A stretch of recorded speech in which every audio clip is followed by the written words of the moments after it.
오늘 소개해드릴 책은 송지영 저자의 인생이 설레기 시작했다입니다. 사소한 일상 속 별처럼 반짝이는 삶의 축복. 누구나 설레는 인생을 살고 싶어한다. 그러나 설레는 인생을 할 수 있는 사람은 그 누구도 아닌 나 자신이다. 읽어보도록 하겠습니다. 저자 소개 먼저 해드리겠습니다. 송재영.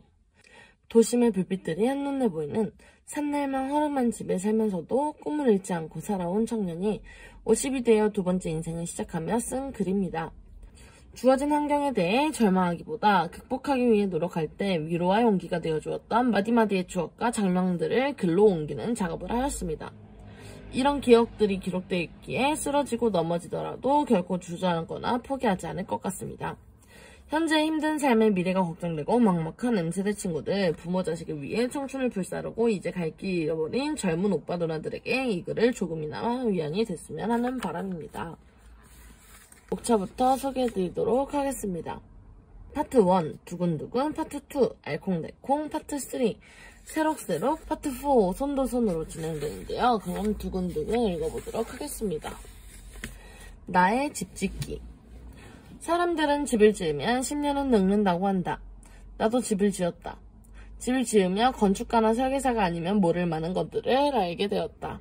사람이 거주하는 방의 길이와 높이는 몇 미터 정도가 되어야 하는지, 2층으로 가는 계단들의 높이는 몇 센치 정도가 오르내리기에 가장 적당한지, 용도별 문의 크기와 여닫는 방향은 어떠한지를 이제 안다. 한 채의 집이 완성되기 위해 얼마나 많은 사람들의 수고로움이 더해지고 얼마나 많은 것들이 필요한지도 안다. 내가 지은 집에 산다는 것은 그 집에 대한 모든 것을 알고 있다는 의미다. 집에 대한 이야기를 조심스럽게 꺼냈을 때 아내는 산뜻 동의해 주었고, 다른 사람들은 아내가 싫어해서 주택으로 가지 못한다고 하는데 마당에서 텃밭 가꾸며 사는 게 좋다고 했다. 결혼 후 남자는 태어나서 성 하나쯤은 있어봐야지 라며 호기롭게 나의 버킷리스트에 집 짓기를 올려놓았다. 이런 마음을 알기에 나에게 맞춰주려 했던 것 같기도 하지만 어쨌든 무척 만족하고 있으니 다행이다. 집을 짓기로 하면서 살고 있던 아파트를 처분하고 전세로 이사했다. 대지를 구할 돈을 마련해야 했다. 집터를 구하는데 몇 가지 원칙도 정했다. 외곽으로 나가더라도 교통이 편리해야 하므로 버스가 닿는 종점을 벗어나지 아니하여야 하고, 주택의 난방과 정화조 관리에 대한 어려움을 익히던 터라 도시가스와 정화조 연결이 되는 곳이어야 하며, 주민들과 더불어 살기 위해 동네 안에 위치한 터를 찾기로 했다. 주말이면 전주시 인근에 있는 색이 좋다는 집터를 찾아 무던히도 발품을 많이 팔았다. 예쁜 주택을 만나면 사진도 찍고 메모도 하면서 앞으로 지을 집에 대한 스케치도 함께 해나갔다. 전원생활에 대한 이런저런 조언을 듣기 위해 주택을 짓고 사는 사람들을 만나 좋은 대화도 많이 나눴다. 집을 짓기 위한 준비를 하던 1년여의 시간들은 정말 즐겁고 행복했다. 대지를 구입하고 우리가 짓고 싶은 집의 설계를 시작했다. 욕심만 앞서 그간 보았던 집들의 좋은 부분을 모두 담으려다 보니 지었다 부셨다만 반복할 뿐이었다. 결국 전문가의 도움을 받고서야 우리가 오랫동안 생각했던 집의 설계도가 완성되었다. 과정이 순조롭지만은 않았다. 조용한 마을에 외지인이 들어오는 것을 마땅치 않게 여기신 동네분이 차량으로 길을 막아 공사가 중단되기도 하고, 동네 부지를 이용하지 못하도록 철조망을 쳐서 궁궁에 빠지기도 했다. 가족 간에도 마음이 맞지 않아 다툰다는데 오랜 세월을 동네분들만 지내다가 이방인이 들어오는 것에 대한 거부감이 있는 것은 어찌 보면 너무 당연하다. 가족으로 인정받기 위해 내가 다가가야 한다는 마음으로 노력했다. 인상이 좋다고 말해주는 사람들의 호감과 인사성 밝은 천성도 도움됐다. 집을 완성하고 울타리를 두르고 잔디를 심고 텃밭과 꽃밭도 만들었다. 텃밭과 꽃밭은 그렇다고 하더라도 잔디는 대신 고민을 조금 했다. 전원생활을 힘들게 하는 것 중 잔디도 단연 선순위로 알려져 있었기 때문이다. 뽑을 때 뽑더라도 초록 가득한 전원주택의 환상을 포기할 수 없어 마당에 잔디를 촘촘히 심었다. 충전용 예초기도 구입하고 1년에 4번 정도 잔디를 깎는다. 잔디를 깎고 나면 이별하고서의 깔끔함과 단정하는 버금감을 희열을 느끼게 되어 오히려 나에게 기쁨이 되고 있다. 집의 소재는 목재로 하였다. 딱히 목재에 대한 정보나 지식이 많았던 것도 아닌데 단지 목재가 건강에 좋다는 말에 이끌렸던 것 같다.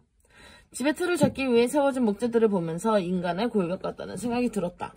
바람이 잘 통하는 목재로 이어진 벽면은 숨쉬는 피부를 들인 느낌이었다. 이렇게 목재로 지어진 집은 여름에 시원하고 겨울에 온화했다. 이사하던 날 어릴 적 읽었던 동화책을 떠올리며 다 큰 아이들을 방강제로 데리고 2층씩 창문을 통해 지붕에 자리를 잡았다. 멀리 모악산 정상의 불빛이 깜빡이고 밤하늘에 초롱초롱한 별이 우리에게 쏟아졌다. 그때 함께 나누었던 꿈들이 아이들의 옛날 이야기에 오랫동안 남아있었으면 좋겠다. 집 안에 누워 가만히 눈을 감아본다. 살랑이는 바람결은 나를 스쳐 지나가고 내리는 잿빛방울의 감촉은 나의 손등에 부딪혀 부서지며 소록소록 소리내는 하얀 텅 빈 가슴을 따뜻하게 덮어준다. 밖의 풍경이 완전히 나에게 몸에 전해진다. 나의 집 하나하나가 된다. 기적을 일으키는 숫자 100. 100점을 받아본 게 언제였나 생각해본다. 초등학교 시절 이후엔 예체능 과목 이후에 100점을 받은 기억이 없는 것 같다. 우리는 누구나 100점을 꿈꾸지만 능력의 한계로 쉽게 얻지도 못할 뿐더러 누구에게나 허락된다면 그만한 가치가 없을 것이다. 100점이 가지는 가치가 빛나는 이유는 모두 맞추어서 대단하다는 의미보다 100점을 받기 위해 쏟았을 정성과 노력을 인정해주는 것에 있다고 생각한다. 100점을 받으면 더 이상 아무런 말이 필요 없다. 좀 더 잘해야 한다느니, 다음에는 잘하자느니, 조금만 노력하면 되겠다느니 하는 사족의 말들이 전혀 필요 없다.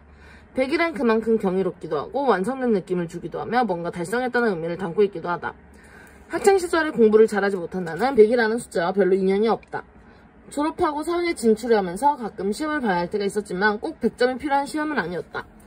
더욱이 나이가 들어가면서 시험을 봐야 할 경우도 없어지다 보니 100점을 받아야 하는 부담도 없어지게 되었다.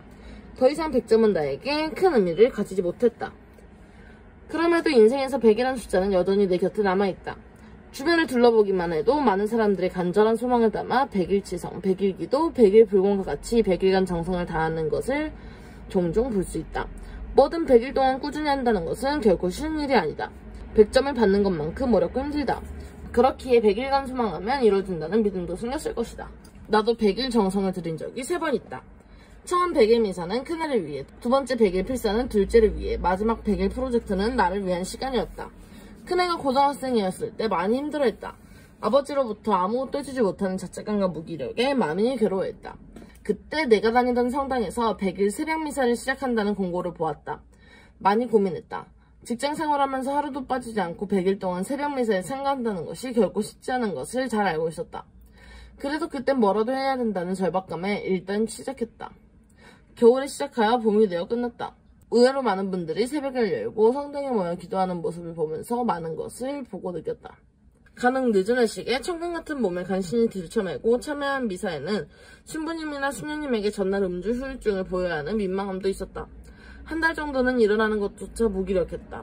시간이 지나면서 다른 세상과도 같은 경건하고 익숙한 성당에서 홀로 무릅쓰고 기도를 할 수 있는 행복을 누리게 되었다. 하루도 빠지지 않고 100일을 온전히 다니지는 못했지만 그 시간은 온전히 큰애만을 생각하고 큰애를 위해 기도할 수 있었던 소중한 순간이었다. 둘째가 고3이었을 때 100일 필사에 참여했다. 필사문은 자녀를 위한 100일 기도문으로 선택했다. 매일 기도문을 적고 그 밑에 나의 기도문을 적었다. 바쁜 일상에 깜빡 잊고 잠자리에 들었다가 또 다시 일어나 쓰기도 하고 주말이면 여행지에서 쪽지에 나의 기도문만을 적기도 했다. 간절한 마음을 담아 필사를 하면서 자녀를 사랑하는 방법에 대해서도 생각하게 되고 진정 무엇이 자녀를 위한 것인지도 고민하게 되었다. 필사를 통해 막연하게 머리에만 있던 자녀에 대한 사랑이 구체화 정리되는 시간이 되기도 하였다. 언젠가 100일 필사본을 둘째에게 전해줄 기회가 있을지도 모르겠다. 올해 들어 100일 프로젝트에 참여했다. 자신이 목표를 정하여 100일 동안 매일 이행하는 것이다. 이번에 꼭 해볼 생각으로 중도에 몇 차례 포기했던 것을 목표로 정했다. 진짜 마지막으로 100일간 노력해보기로 한 것이다. 100일간 꾸준히 하면 습관이 될 수 있다는 기틀은 마련할 수 있을 것이라는 바람을 가지고 시작했다. 매일 내가 하기로 한 과제를 하였는지 단톡방에 올려 프로젝트에 참여한 사람들과 공유하게 된다. 그래서 어느 정도 반감제 동의력이 생긴다. 초등학교 시절 매일 숙제를 마쳐야 하루가 지나가듯 단톡방에 동그라미를 올리기 위해 하루도 빠짐없이 열심히 했다. 100일 프로젝트 종료 오프 모임에 참석해서 각자 소감을 나누는 시간도 가졌다. 모두가 이 기간을 통해 정말 놀라운 변화를 느꼈다고 했다. 100일이 지나 더 이상 단톡방의 결과를 공유하진 않지만 아직도 내 마음 톡방에는 매일 동그라미를 올리고 있다. 습관의 근육을 단단하게 키웠으니 잘하리라 응원해본다. 3번의 100일 여정은 혼자가 아닌 함께였기에 가능했다고 생각한다. 매일 과제를 마치고 톡방에 결과를 올렸던 사람들이 함께했기에 끝까지 갈 수 있었던 것이다. 100일을 시작하면서 어떤 결과를 기대하고 원했는지 생각해본다. 100일간의 간절한 끝에 바람이 이루어졌는데도 생각해본다. 100일이 되는 날에 깜짝실과 같은 변화나 결과를 꿈꾸진 않았지만 내심 어느 정도의 기대를 하면서 시작했던 건 사실이다. 그러나 한순간에 기적 같은 일이 일어나지는 않는다. 다만 세월이 흐르면서 그때 간절히 기도하고 원했던 일들이 이루어졌거나 조금씩 변함이 이루어지고 있다는 것을 알게 된다. 앞으로 나의 능력이나 노력으로 불가능해 보이는 일을 만난다면 언제든지 다시 100일 과정을 시작할 것이다. 100일간의 고된 여정을 만나는 사람들과 서로 위로하고 위로받으며 각자의 오아시스를 찾아 떠나는 행복여행을 다시 시작하고 싶다. 100이라는 숫자가 가지는 기적을 믿는다. 여기까지 성세영 저자의 인생이 설레기 시작했다 였습니다. 감사합니다.